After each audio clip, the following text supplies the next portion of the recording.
Breaking news on KGW News at 11.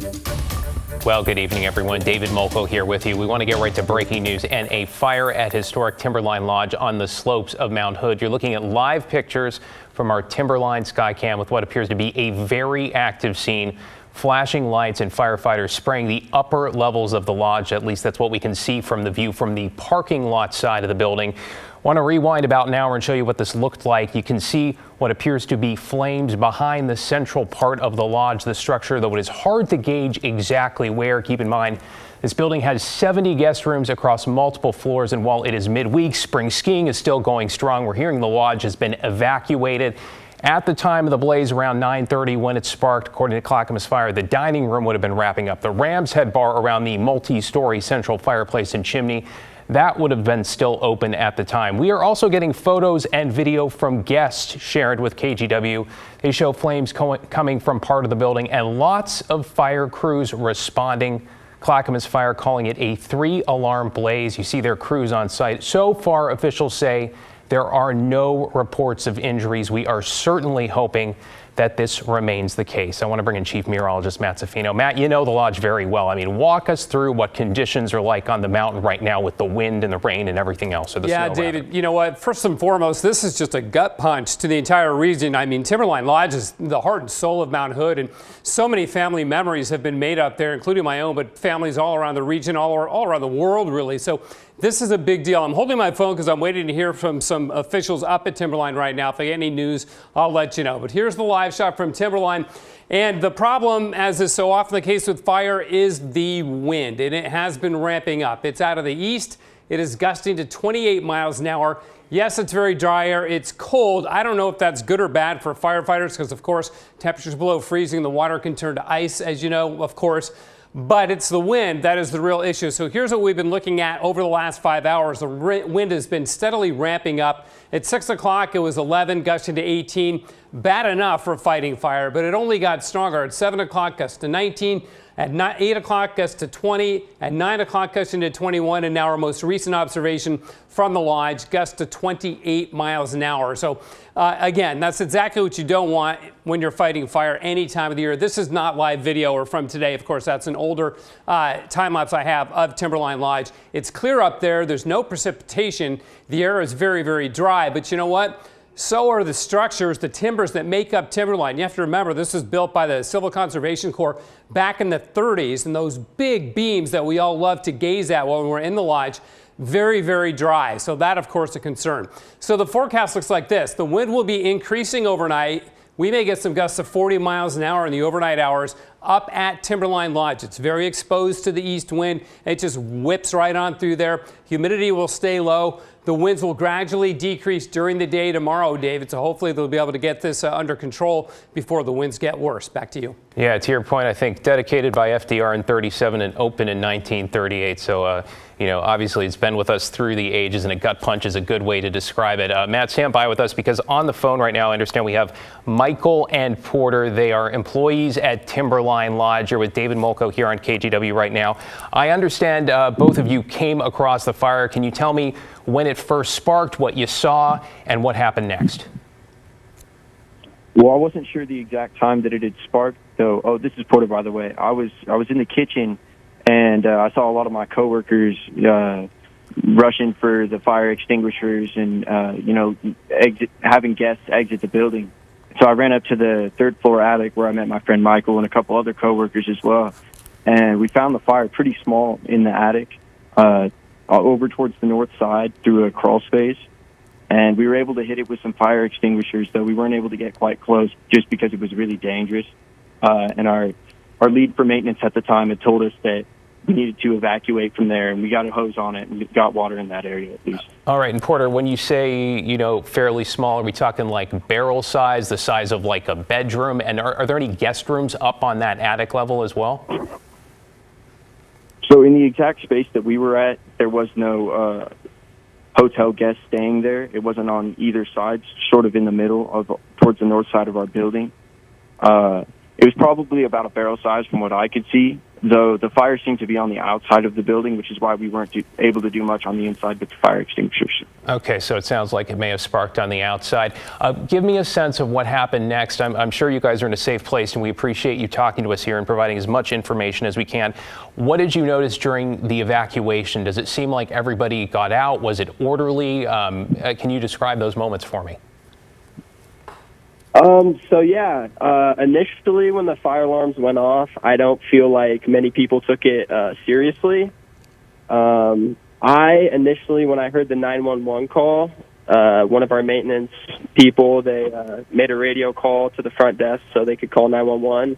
And when I heard that, I instantly got out and started telling everybody that it was a serious situation and it wasn't a drill.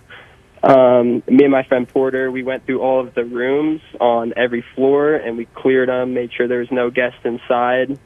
So within the first 20 minutes of the fire, there was no guests in the building. Everyone was out and evacuated.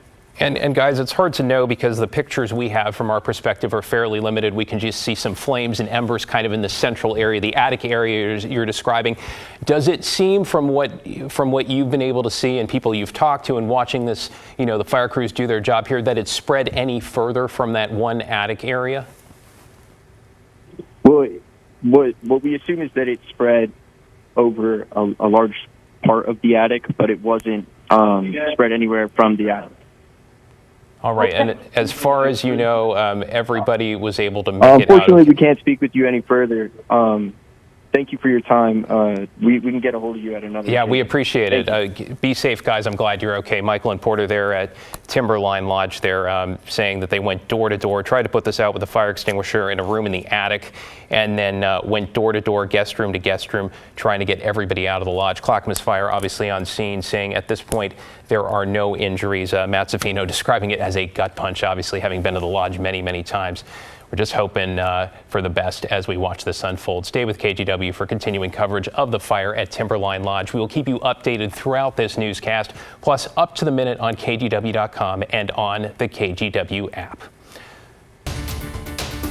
All right, let's get to other headlines tonight. Back here in the Northwest, opening statements got underway this afternoon in the trial of a Vancouver police officer accused of taking it too far when she was trying to get a suspect under control. You may remember seeing the body camera video from the May 2023 incident after it was released last year. Jurors will have to decide if the evidence shows Officer Andrea Mendoza used too much force or if she was defending herself. She is charged with misdemeanor assault and has pleaded not guilty. For context here, the suspect was accused of shoplifting from a Walmart. The loss prevention officer at the store testified today that he dealt with the suspect before, so he called police as soon as he saw him come into the store. The officers approached closer, they got into some sort of tussle fight, and at one point I noticed the shoplifter, I think he picked up the female officer and kind of tossed her to the side.